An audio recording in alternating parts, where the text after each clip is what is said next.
In 20 days, a judge will freeze the frame where my ex is crawling on his stomach across my bedroom floor, and I will hear my own voice on the recording say very softly, "I knew it." Throw away because he knows my main and he's the kind of person who would read this out loud to friends and call it hysterical fiction. AITA for getting my ex arrested after my ring caught him installing hidden cameras in my apartment. I'm not asking because I don't know the answer.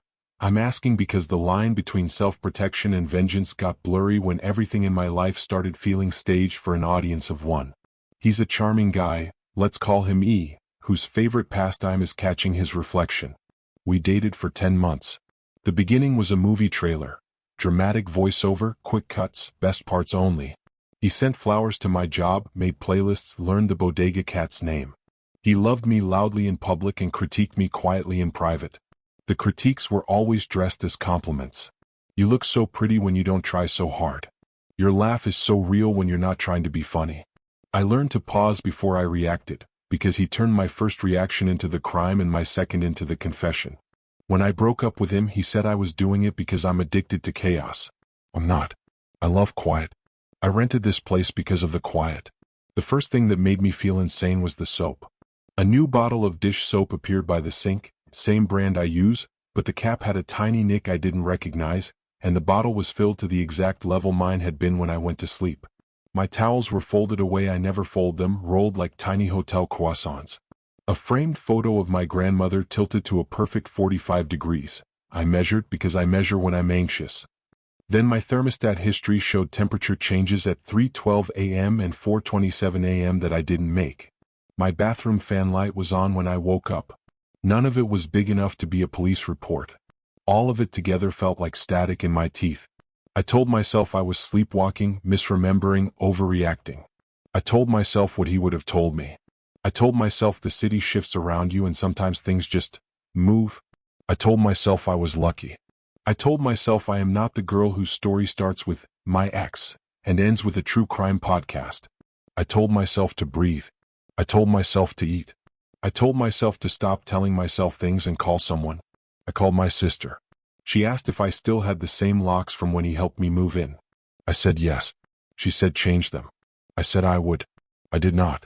The next night, a hair tie I always leave on the shower handle was looped around the faucet like a ribbon on a gift. I bought a ring because the super said he couldn't change my locks until the weekend. I told him the truth in a way that didn't feel like an accusation, just that I'd feel better with new keys. He said no problem. Saturday. I installed the ring myself, watched the instructional video twice, triple-checked the angles. It faces my hallway and catches my front door and a sliver of kitchen. I tested the motion zones with my arms out like a scarecrow. I liked the little chime. It made the apartment feel like a store where I am the only customer and the cashier is polite. That night, my phone buzzed with a motion alert at 2:16 a.m. I was dead asleep. The alert didn't wake me. I saw it at 6:42 a.m. with a heart that behaved like it was trying to kick down a door. I watched a man in a dark hoodie unlock my front door and step in like he owned the air.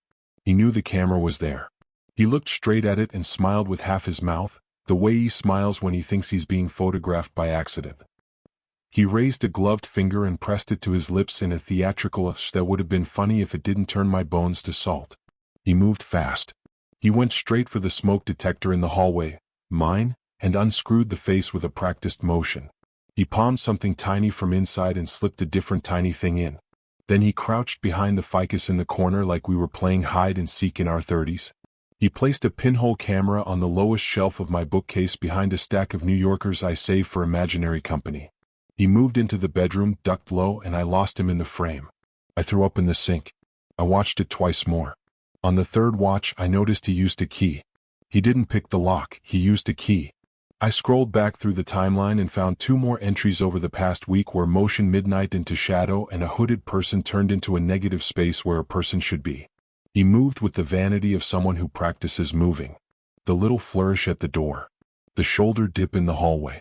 The performance for an invisible camera, mine, that he forgot to imagine. I called the police with hands that belonged to somebody obedient. I told the dispatcher I had video. She said stay on the line, stay out of the apartment, wait for officers, do not touch anything. I put on shoes and waited on the stairs like a child whose school bus is late. 2 uniformed officers came first. One young, one with the face of a man who has seen other people's ruins. They watched the clip. They asked if I recognized him. I said no. The older one paused the video on the half-smile. He leaned closer. He asked, "Are you sure?" I said no. He asked if anyone else had a key. I said the super does. He said, "Anyone else?" I said my ex helped me move in. He said, "What's your ex's name?" I said E's full name like I was reading it off a form I didn't remember filling out. The older officer nodded like a person who has seen someone recognize a ghost. They searched my apartment like a gentle storm. They found the pinhole camera in the bookcase. They found another in a fake plant pot. They found a camera disguised as a USB charger behind the TV and one in the bathroom vent. They asked me to sit, then to stand, then to write down the names of anyone who might have a key, then to scroll through my phone for texts. I found a message from E 2 days after the breakup. "You shouldn't be alone in that neighborhood. It will be safer if I still had a key just in case." I never wrote back.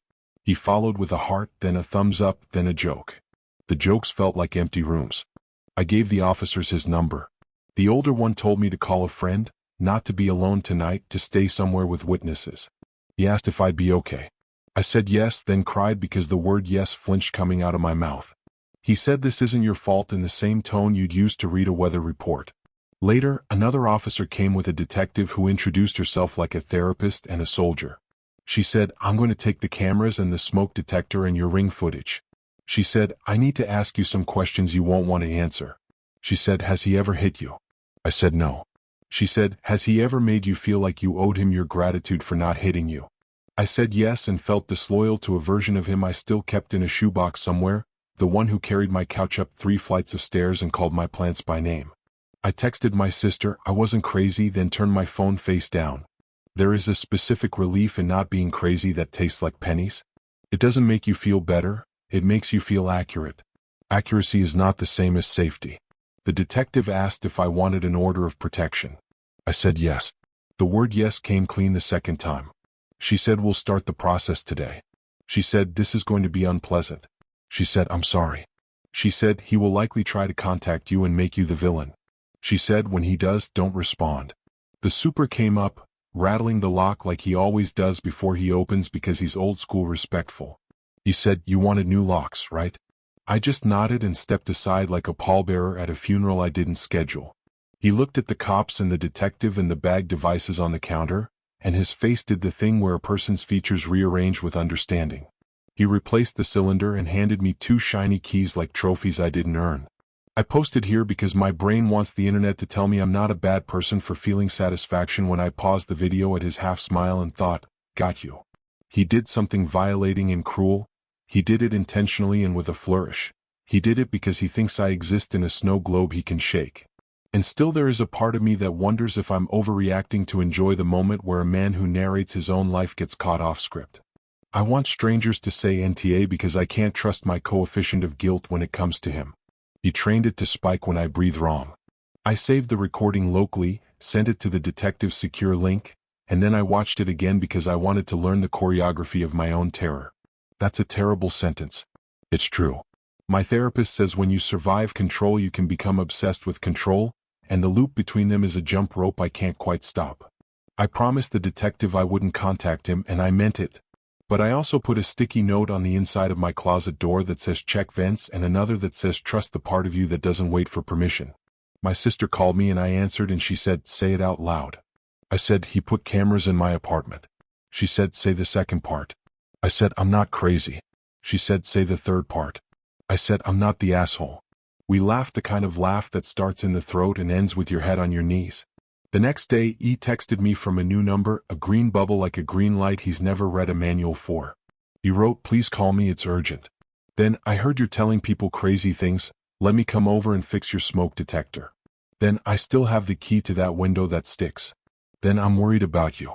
Then, "You're lucky I care." Then heart. Then no heart. Then silence. I put his number in a box labeled evidence and left it there. The detective emailed to say they'd requested footage from other nights and were fast-tracking the order. She told me to pack a bag and stay with someone. I stayed at my sister's. I brought the plants. 2 days later, the detective called to say they had him on the ring. I said, "I know." She said, "We need you to come in and make a statement." I took the subway and watched my reflection in the dark window and tried not to look like somebody who learned to smile for cameras she didn't invite. At the precinct, I wrote what I'm writing here but with dates and times and no adjectives. I signed my name and the last letter of my last name looked like a girl fleeing a stronger breeze. The detective looked at me and said, "Thank you for being clear." She said, "I know he taught you not to be." I cried in a bathroom that smelled like lemon cleaner in fear. The arrest happened on a Tuesday. He told them he still had a key because of the move. He told them he was doing wellness checks. He told them I asked him to. He told them he thought I liked being watched. He told them the cameras were for content because she wants to be a creator. That irony made my stomach ring like a coin dropped down a well. He told them a story where he was a hero in tactical gear. He said she imagines things. The detective said, "We have footage." He said, "That's her footage." The detective said, "Yes." He said, "You can't trust her footage." She said, "The camera was on when you installed the camera you're denying exists." He said nothing for 3 beats too long. Then he said, "I was worried." The detective said, "We're worried too." I'm not proud of this next part, but it's part of the truth. I replay the clip for a hit of justice like a person tasting sugar after a diet of apologies. It's not healthy. It is human. The comments here will tell me NTA and my body will absorb that like a vitamin. Then I'll have to do the actual work. Unfollow the urge to check if he's still watching, teach my brain that privacy is not a luxury item, remember that love is not a camera pointed at you while you sleep. I know someone will ask why I didn't change the locks immediately. Because when you spend months being told you're dramatic, you stop making dramatic moves. Because I wanted to be fair, and fairness to him looked like being unfair to myself. Because I blamed myself for the parts of the movie I didn't direct. Because I still loved some version of him who loved some version of me. Because I am a person and people hesitate at the edge of the obvious when the obvious means admitting you've been living in a play. I hope the judge pauses the frame where he smiles and sees what I see. A person who treats intimacy like a stage direction. I hope my landlord changes the smoke detectors in the whole building. I hope the detective gets a vacation where no one lies to her face for a week. I hope I sleep through the night soon. I hope no one reading this recognizes themselves in the objects he touched. If you do, I hope you don't wait for a camera to make your instincts admissible. The super asked me later if this is a generational thing, people spying on people they say they love. I said it's a narcissist thing, a control thing, a man who thinks he's the author thing. He nodded like a man who has carried too many requests up too many flights. He said, "I'll put in the new deadbolt myself." He did. He slid the bolt and it sounded like a promise. I don't know if this belongs here or in some legal advice sub or in a group chat with every woman I've ever met. But I wanted to put it where strangers could weigh me next to my dread. He says I'm performing. Maybe I am. But the difference is consent. You consented by clicking. I consent by posting. He did not ask. He choreographed. He practiced. He entered. He smiled. He installed. He watched. He was seen. 3 weeks before the hearing, I learned the language they use for this in paperwork. Not creepy, or violating, or insane. They say unlawful surveillance and burglary and tampering. They say electronic monitoring device. They say victim impact statement. They say residence. They say defendant. They say order of protection. The words are dry and official. When I read them, my chest stops buzzing for a second. There is comfort in the bureaucracy of boundaries. There is a place to put the thing. The prosecutor asked me to describe how it affected my daily life. I said I keep the bathroom door open now, which is funny in a way that isn't. I said I talk out loud to the empty air like I'm telling my own story to myself before anyone else can. I said I put tape over every blinking light in the house and sleep with my phone in a drawer. I said I'm bartering with my nervous system. He nodded and wrote down the part about the bathroom door. The detective said the cameras had motion activation and some had audio. She said we will never know how many hours he watched. She said we will know enough. Here's the embarrassing part to admit to faceless internet. For a minute, I missed him. Not him, exactly, the structure he gave my days, the steady drip of attention, the way it felt like I was interesting. Because he's talented at making you feel interesting in the way a mirror is interesting. You move, it moves. It's not love. It looks like love from certain angles. When I felt that flicker of missing, I told my sister. She said, "You're missing the high of being observed."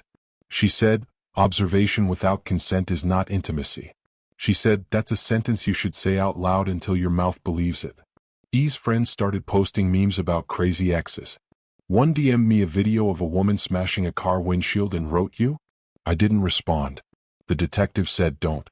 He sent a letter through his lawyer written in a tone that pretends to be reasonable like a Halloween mask of a teacher. He said he was concerned. He said he had reasons. He said I was unstable, that I had threatened self-harm, a lie, that he was preventing a tragedy. My lawyer, a public one because I am not rich, said this is DARVO. I said what? She said deny, attack, reverse victim and offender. She said it's common. She said you are not unique to him, you are a type. That stung in a good way. It shrank the story from epic to case file. One night I dreamed I was giving a tour of my apartment to a busload of people who all clapped when I opened the pantry. I woke up laughing, a real laugh, not the laugh you perform to make a man feel like he's funny. I made coffee with the window open, and the sound of kids screaming on scooters slingshotting down the block made me feel alive in the messy way I like best. I swapped out my shower curtain for a clear one. I vacuumed every corner like I was exfoliating the apartment.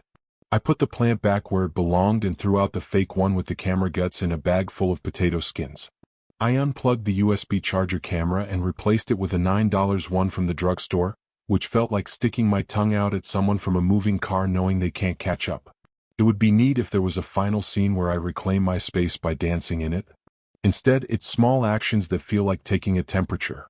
I left a spoon in the sink and let it be there all day. Nothing bad happened.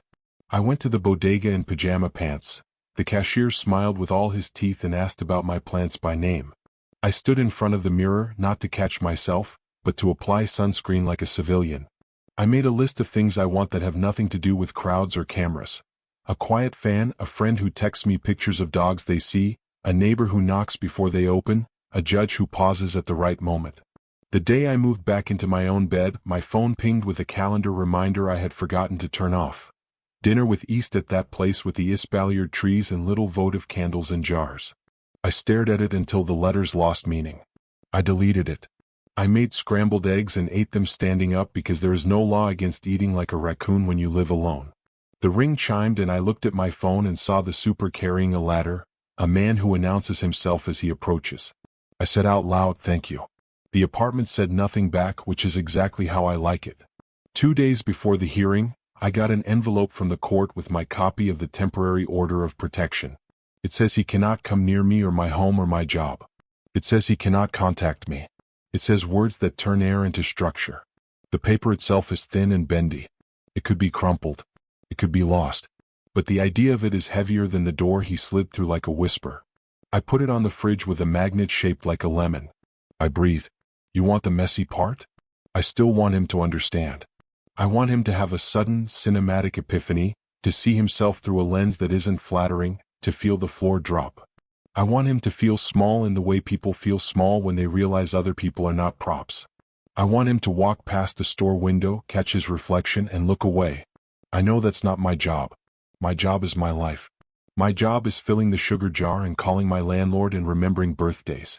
My job is not to fix the thing that made him, but wanting it sits in my chest like a penny under the tongue. When the hearing happens, I will wear the least interesting outfit I own. I will not perform softness or hardness. I will be a person who brought evidence. The judge will have a face that belongs to all judges and no judges. He will ask questions. My lawyer will answer some. I will answer some. He will try to meet my eyes. I will look at the table. The ring footage will play on a screen that makes everyone look worse. The pause button will create a halo around his half smile. The room will be too cold. The fluorescent lights will make our skin into paper. Someone will cough. Someone will whisper. I will breathe. I will be the only person in the room who knows the scent of my dish soap. I'm writing this in one long line because titles and subtitles make it feel like a segmented lesson, and I don't want lessons. I want testimony. I want the chorus of strangers who live inside a website to say, "You are not the asshole," because sometimes strangers are the safest judges we have. The detective told me that after cases like this she goes home and alphabetizes spices because order is the narcotic of the rattled. I alphabetized my books and it did nothing. I alphabetized my thoughts. It did something small. It made a path wide enough for me to step through without bumping into the part of me that still apologizes for taking up hallways. I know some people will comment asking for proof, and some will accuse me of lying for clicks, and some will DM me advice I didn't ask for, and some will tell me stories worse than mine that end with softer landings because they got there sooner. I will read some and not others. I will take the part where someone says I installed my own ring last year after my landlord's nephew checked on my stove, and I will put it in the box in my chest labeled "You are not alone." I will ignore the part where a man says this is how women ruin men's lives, because the difference between ruining a life and revealing it is the same as the difference between locking a door and calling a prison. He chose the frame. I pressed play. On the morning of the hearing, I will wake up before my alarm, and the first thing I will see is my ceiling fan dust I forgot to wipe. I will think dust exists whether or not someone is watching. I will drink water and my throat will taste like pennies again, but fainter. I will put the lemon magnet back on the fridge because I like the look of it. I will take a lift because I deserve one small grace. I will sit in a hallway that smells like coffee and civics. I will listen to other people tell their versions of the same story in voices I recognize even though I've never met them. The judge will call my case. I will stand. The video will play. The room will shift. When he puts his finger to his lips in that theatrical shh, I will feel the heat and then the cool. I will remember that I told my sister I wanted quiet and then learn there are different kinds. The judge will sign the piece of paper that says my home is mine. I will leave the building into a sky that looks like a sink full of dishes. I will go home to the apartment that has learned to be quiet in the right ways. I will lock the door. The bolt will slide. The ring will not chime. I will stand in the middle of my living room and do nothing at all for 3 whole minutes, which is the bravest thing I know how to do. If you're reading this and wondering if you're overreacting, hear me. Your body is not a court that requires exhibits to feel afraid. You don't need a camera to be believed. You need a you to believe you. I hope you don't need the frame frozen to trust the motion. I hope you never see a half smile and think, evidence. I hope you watch yourself behave like a person who deserves locks and sun and boredom. And if you need us to say it because you've been trained to doubt the sound of your own mouth, I'll say it, and I know 1,000 strangers will say it louder. The first thing I learned in the hallway outside the courtroom is that everyone whispers like their words could shatter the glass in the door. I sat on a bench that had been smoothed by decades of anxious thighs and tried to arrange my face into something that looked like a citizen. He arrived in a suit that fit like an apology. He had a new haircut, the kind men get when they're trying to look like they regret the past and deserve the future. He didn't look at me. He looked at the judge's door like it might open with stage smoke. His lawyer murmured to him, and he nodded in those deep, slow nods he uses when he's auditioning for integrity. Every part of me braced for the trick where he says my name in a tone that makes the room a chorus. Inside, the judge was a man with a voice that sounded like fluorescent lighting. He set the rules, which are always the same rules. Answers only, not narratives. Facts, not feelings. Patience, not performance. The prosecutor, a woman with a bob so sharp it looked like a boundary, pulled up the ring clip. There it was again. The door, the key, the half smile, the theatricalist, the crouch. The court officer leaned forward. The stenographer looked up. The judge lifted his eyebrows one notch, then let them settle. The prosecutor asked me to describe how I knew it was him. I said the walk, the smile, the sequence. I said the detective recovered cameras for in total 1 in a smoke detector, 1 in a plant, 1 in a fake charger, 1 in a bathroom vent. She entered photos into evidence. The photos looked like a how-to manual written by a person who thinks intimacy is surveillance. His lawyer stood and did that thing where he made his voice softer than the room to sound reasonable. He asked me if I had ever recorded without telling him. No. He asked if I had ever spoken in a way that could be interpreted as consenting to being recorded. No. He asked if I wanted to be a content creator and if I had ever discussed installing cameras for safety. Yes to the first, no to the second. He asked if I had told him I felt unsafe. Yes. He asked if he could have reasonably interpreted that as an invitation to check on me. I said no and felt the word carry its own spine. They played a second clip, a shorter one, where he adjusted the plant camera and the lens caught the reflection of his face in the black glass of the TV. It was quick, like a fish near the surface, but it was him, and the second-hand embarrassment came with a side of first-hand fear. My hands shook on the railing of the witness stand, and I wished I'd brought a pen to hold just to give the shake a task. The judge asked me to describe the impact on my daily life. I kept it simple. The bathroom door. The tape over lights. The sleep that comes in coins instead of bills. He nodded once in a way that meant noted. E's lawyer tried to take the ring footage apart by calling it her footage, like the ownership made it unreliable. The prosecutor said, "The camera recorded what the camera recorded." The judge asked a question about the chain of custody for the devices. The detective answered in that precise, unglamorous way that heals something in you if you've been gaslit for sport. The words electronic monitoring device and unlawful surveillance touched the air and made it heavier in an honest way. I found my breathing and sat in it like a person at a bus stop. Then it was E's turn. He walked to the stand with the posture of a man preparing to be magnanimous. He said the words mental health, like a talisman. He said concern. He said check in. He said key, like a relic from a previous era when men and women exchanged steel the way they exchange promises. He said she's not well, and that one landed like a slap you don't flinch from because flinching is the second crime.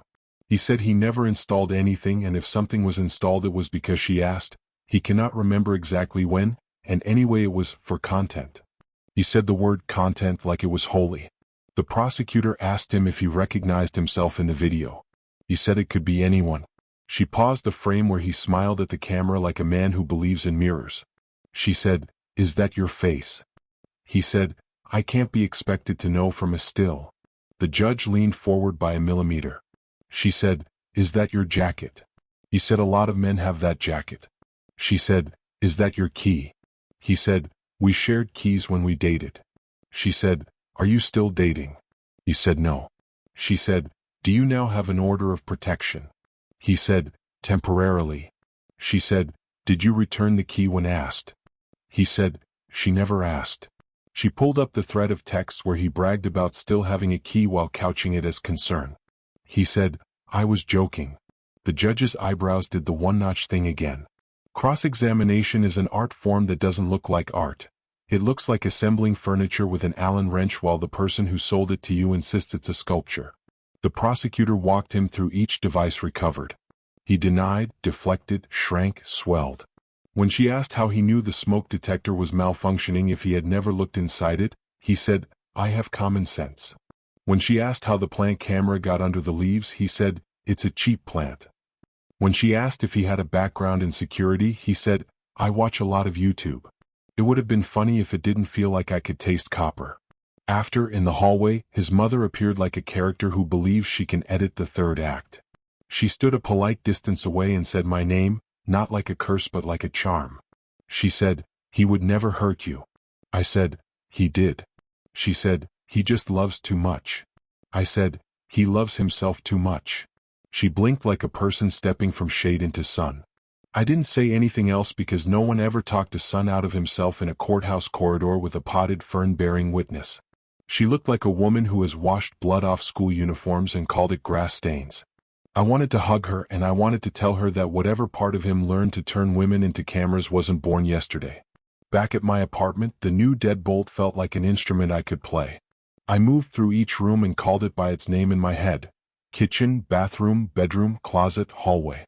I stared up at the ceiling and caught a cobweb in one corner and laughed at the normalcy of it, the fact that spiders mind their business better than men do.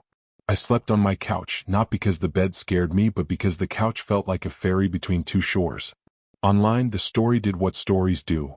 It turned into a rumor with my name removed and the verbs rearranged. A friend texted me a screenshot of a meme. "When your ex is such a content queen she calls the cops on your GoPro." It wasn't funny, but I understood the impulse to make a balloon animal out of a snake. In the comments on my original post, people said all the things people say, some useful, some salt thrown over a shoulder. Strangers told me they switched out their smoke detectors the next day. Strangers told me they work in IT for law firms and that the way his lawyer argued her footage made them roll their eyes so hard they saw their own brain. Strangers told me they once found a camera in a teddy bear and left it facing a wall so it could watch paint. The chorus did what it does. It made the air hum with the sound of other people's lives, and for a minute my chest stopped buzzing. Then, a message from an old coworker who used to love E's charisma in the break room and now needed to tell me a story I wish I didn't recognize. She dated him before me. He figured out the router password at her place on the second date and said he was optimizing her bandwidth. She started getting ads about lingerie in the exact set she tried on privately in her bedroom with her phone across the room. When she confronted him, he said, "We live in an algorithmic world." She broke up with him and he left a letter with quotes from novels about watching. I put her note in the folder labeled pattern. I sent it to the detective. She said, "Thank you." The prosecutor called to say there would be a plea offer on the table. Something about a lesser charge, something about no jail if he agreed to counseling, something about a longer order of protection. My mouth tried on the word counseling, and it didn't fit. It hung on me like a borrowed coat. Part of me wanted the cinematic justice. Handcuffs, a perp walk, a camera he didn't install catching him. Part of me wanted the pragmatic justice. A paper that keeps him far away and a consequence that he could not charm. The prosecutor said the word, survivability, which is a word I wish none of us had to hold. She said, "What do you want?" I said, "I want to sleep." She said, "We can get you that paper. We can fight for the other part in ways that take time." When the sun slid along my walls the next afternoon, it felt like I'd forgotten a song and suddenly remembered it. I opened the window and let the sirens and honks and laughter and cursing seep in. I like the city's noise because it doesn't ask anything of me except to exist at the same time. I made pasta. I ate it sitting on the floor like a child at a picnic for one. I listened to the ring chime when the super knocked, and then the silence after, and then the random scuffle of shoes in the hallway that belonged to someone with a life that didn't cross mine. I thought, this is what we mean by mine. A guy I barely know from the building asked in the laundry room if everything was okay. I said yes. He said, "I read the Post." I said nothing. He said, "My sister went through something like that." He folded his shirts like he was practicing carefulness on purpose. He said, "I'm around if you need someone to walk you to the train late." I said, "Thank you." It wasn't a romance, it was a neighborliness that felt like a blanket across a lap. The detective asked if I wanted to add a victim impact statement. I wrote one in a single sitting like a fever. I said the words, "I belong in my home, and he does not, and the recording is not a romance." I said, "When you turn a person into a program you can run, you break something that was not yours to touch." I did not say that I missed the adrenaline of being observed. I did not say that sometimes I stand in my living room and pose like I'm a statue in a museum that no one visits, just to laugh at myself. I did not say I still half wish he would text one last time saying, "I'm sorry," in a way that sounds like a door closing. I said the parts that matter to the court. I signed my name without the letter fleeing. Someone will ask because someone always asks if there were red flags early and why I ignored them. Yes, and because. He filmed everything, the sunsets, the latte art, the stranger's dog doing a trick, and called it documenting the ordinary. He once joked about bugging his own car to catch a mechanic lying. He installed a camera in his living room for security, and then sent me clips of me laughing on his couch without asking if he could share them. When I said it made me uncomfortable, he turned it into a conversation about art and memory and how we forget our best moments. He framed it as generosity. I wanted to be generous. He refined his argument until I could see myself as unfun for wanting unspectacular privacy. A person can gaslight you with charm and lighting and good angles. A person can gaslight you so gently you think you're luxuriating in a bath when you are being boiled. I bought a small, ugly alarm for my bedroom window that beeps when you open it. The sound is horrible, I adore it. I replaced the fake plant with a real plant that droops if I ignore it and perks when I get my act together. It is the simplest feedback loop in the world. Water equals life. Neglect equals droop. There is no second narrative. The plant does not smile for the camera. It does not half smile. It does not shhh. Weeks blurred into something that felt like a slow-motion exit. The plea conference came. He stood with his lawyer. I stood with mine. The offer slid across the metaphorical table. He wanted to keep his record clean. The prosecutor said, "No jail but a conviction to the surveillance charge, a 3-year order of protection, forfeiture of all recovered devices, mandated counseling." His lawyer flinched at the word conviction, like it was a stain that doesn't come out. He glanced at me fast like a bad habit. I looked at the clock on the back wall and decided time is a better mirror than his face. He conferred with his lawyer. He said, "I didn't do anything wrong." The judge said, "Then we can try it." He searched for the spot where charm works. The room had none. He took the deal. The words guilty and consent entered the record in the ways they should. Outside, he hovered like a person who still believes the post-credits scene belongs to him. He said my name the way you say a code to an automatic door. He said, "I wish you'd talk to me." I said, "You talk to me through holes in my ceiling." He said, I never would have hurt you. I said, you did. He said nothing for 3 beats too long, then, you'll regret this. I said, I already did and now I'm done. I walked away at a normal pace. Not a movie run. Not a triumphant stomp. Just a person with places to be and keys that answer only to her. That night, I made a ritual out of boredom. I watched a bad show and didn't have a clever take about it. I folded laundry in silence and didn't imagine an audience. I sat at my table and wrote a grocery list that included lemons and floss and the cheap brand of paper towels and nothing about safety or proof. My sister texted a video of her cat failing to jump onto a counter, then trying again, succeeding, and acting like she'd meant to do the first fall. I laughed until my stomach hurt, which is a better sore than fear's ache. I turned off the lights and the apartment went dark in a way that did not feel like being erased. It felt like being unobserved. It felt like being. In the morning, I opened the blinds and the light slid in without asking if it could post me. I checked the ring out of habit. A neighbor's kid had waved at it on his way to school. I waved back to nobody because it made me smile. I think that's the moral, if there's a moral. You can wave at a camera when it belongs to you. You can smile at your own glass and not feel stolen. You can tell your story and not turn yourself into content, because the difference is consent, and consent is the hinge every door deserves. I made coffee. I drank it hot. I stood barefoot in my kitchen and listened to the city do its loud, indifferent lullaby. I don't need strangers to vote on whether I'm the asshole anymore, but if you're here, if you've read this far, I know you'll ask, so I'll answer clean. I'm not. And neither are you, if you're standing at your own front door with a key that fits and a body that knows the difference between being seen and being watched. I want quiet. I picked this life for the quiet. The quiet is here now, not because someone gave it to me, but because I learned to protect it without apologizing for how much I need it. The next time someone tilts a photo frame in my house, it'll be me at some ridiculous angle just because I like it like that. 2 months after the plea, when the city had put on and taken off 2 different seasons like outfits, an envelope arrived with a seal that made my stomach do its old coin trick. It wasn't from the court. It was from the building management. They were rolling out new security protocols, which sounded like a memo designed by an intern and a lawyer in the same chair, but then I read it and felt something unclench. New cylinders for every unit. A sign-in policy for contractors. Camera-shaped stickers for windows that say recording in progress even if you don't own the camera, which is a kind of reverse scarecrow I enjoy. They called it a pilot program. I called my sister and read it aloud. She said, "Look at the echo you made without trying to be loud." I was not thinking about echo when I went back to the courtroom on a day that smelled like damp wool. I went to watch another hearing, not his. Another woman whose face I didn't know until I did. Her ex didn't smile at the camera. He kept his head down. He was smaller than his damage, which is how it often goes. The judge issued the order and the woman sat like a coliseum emptied. On my way out, she asked if the bathroom was on the right or left.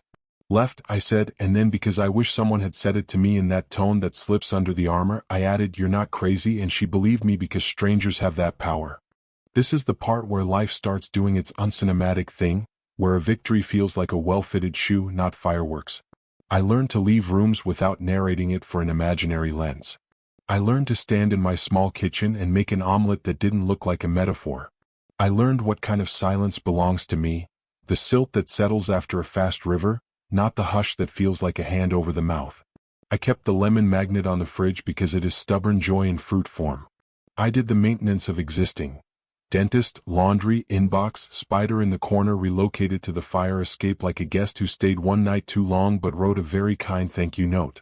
People asked for an update in the comments and I wrote one because the chorus templed me, because the archive of our voices is the only museum that never closes.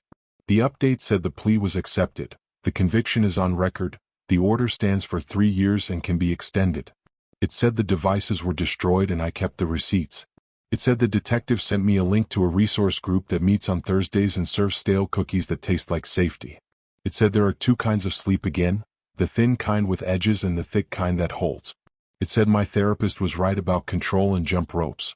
It said he lost his half smile in public and grew it back in private as men like him do, but that's between him and his mirrors now, not me. It said, because people always ask even when they think they won't, that I am dating someone. It said he is not a plot twist. He is an open window when you want air and a closed one when it's raining. The comments were kind in the way that doesn't require confetti. And hey, they said, like a benediction people recite for themselves as much as for you. It's funny to admit this in ink. I missed the ring of justice and had to invent quieter bells. I wrote letters I didn't send to the version of me who measured the angle of a photo frame because reality had to be proven with a protractor. I told her the proof you are allowed to use now is the way your shoulders sit lower on your body. I told her the tribunal is adjourned. I told her there is nothing to win here, only peace to resume. She wrote back in my own handwriting, which is how healing works sometimes, and said, please remember to buy dish soap. You want the messy details that make it feel like the truth? I threw out the sticky notes that said check vents. The glue had gone gummy anyway. I kept the one that says trust the part of you that doesn't wait for permission. It is yellowing into a color like old light. I trusted it when a coworker told a story at happy hour about crazy ex-girlfriends, and glanced at me expecting me to laugh. I said, we can retire that phrase, and he said, relax, it's a joke, and I said, I'm relaxed, you're out of material. Everyone laughed for real. The joke changed its name to silence. That felt like moving a tiny dial on the big machine. He tried to write around the order without touching it. He posted songs that cut close. He posted quotes that pretend to be wise like paper lanterns. He changed his profile picture to the one where the shadow of a camera is visible in the corner, which, if you're him, counts as subtlety. A friend screenshot and sent it. I didn't click. He's a tiny theater now with 4 seats and a fog machine and a mirror on the back wall. I have a life with actual weather in it. When he messaged a mutual to say, tell her I forgive her, the mutual wrote back she didn't ask and then sent me the screenshot only after I said, please don't. I blocked, muted, pruned. The garden looks like itself again. In the support group, a woman brought a teddy bear with the eyes removed and placed it on the chair next to her like a witness. We all nodded like people kneeling at the same altar. We learned the language together, the way paperwork can be a ladder, the way DARVO isn't a dragon but a trick mirror, the way you can write victim impact statements and bullet points and then go home and write the real one in a poem you do not publish. Someone asked me what helped most that wasn't the cops. I said, a neighbor offering to walk me to the train, a landlord who believed the first version of my voice, a sister who said say the third part, NTA strangers who turned their individual candles into a floodlight, and a plant that droops and perks according to a physics he couldn't manipulate. If you came for the judicial epilogue, it is here. He completed the first block of counseling and complained about it online in a way that skirts the order without stepping on it. The judge extended the order an additional year after he stood too long in the lobby of my workplace and called it coincidence. The prosecutor filed a motion that said the court takes patterns seriously. The judge said, I do. I said, thank you, and my voice sounded like it had been to the gym. Words can lift their own weight when you stop strapping them to other people's expectations. Work changed. Not the tasks, the posture. My boss stopped prefacing safety updates with apologies to the tech guys, who feel accused by the concept of passwords. HR added a line to the handbook that says surveillance devices are contraband and a violation of code, which is obvious and also not, which is why it needed ink. A new hire said in orientation, why would anyone need to be told that? And the trainer said, because people. I kept my ring. I moved it an inch, not because of evidence, just because it looked better there. The chime is a sound I get to like now, not an alarm I obey. A kid down the hall makes faces at it sometimes. He sticks out his tongue and inflates his cheeks. I do it back when his mother isn't looking because it is a ritual between two goofs who are learning about being seen on our own terms. There are days I think about writing to the younger me farther back than the protractor, back to the first coffee with E where he said the word document, like a sacrament. I would tell her that document is not a kind word in some mouths. I would tell her that a playlist and a half smile and a key offered as generosity can translate into a script he expects you to read. I would not tell her to leave sooner as if the leaving is a timer you failed. I would tell her leaving is not a test but an option, and options multiply in the presence of witnesses. I would tell her that strangers can be witnesses, that a ring of people is a ring too, not just a camera brand. I wrote the last line of my victim impact statement on a morning when the sky looked like a blank form. I wrote, I do not accept a world where my body is an event he can attend, and every day I accept it less. The judge read it in his fluorescent voice and then looked up and said, noted, and I swear to you that was poetry even if it sounded like paperwork. That is the ugly, miraculous secret of the institutions. Sometimes they are dull and merciless and sometimes they are dull and merciful, which can be enough. AITA for pressing play and letting the room look. AITA for calling officers with hands that shook. AITA for taking a plea that put a mark on his name instead of a sentence on his body. AITA for missing the observation high and then admitting it to you because shame breeds under tarps. AITA for holding the lemon magnet like it is a relic and then laughing because it's from the dollar store. The chorus answers in the comments with the blunt clarity of a gavel. Ente ente ente. And if you noise cancel the internet around those letters, you can hear the part underneath that matters. We believe you, we believe you, we believe you. What now is not a sequel. What now is maintenance. I change the batteries in my actual smoke detector every 6 months and it's not a metaphor. I clean the dust off my fan blades and it's not a parable. I tell the new guy I'm seeing that I am not interesting when I'm tired and he says perfect, neither am I. We go to the farmer's market and buy apples that taste like an apology no one owes. He doesn't have a camera in his living room. He has a couch with a squeak in one leg and a throw blanket that sheds. When I laugh and he wants to save it, he says, "Can I record this?" And if I say yes, it's because I want to remember the joke, not because he needs proof I existed. Most of the time we don't record anything because we're there. Present tense is enough. A neighbor put a handwritten sign on the bulletin board. Free self-defense class in the community room, Tuesday at 6, bring water.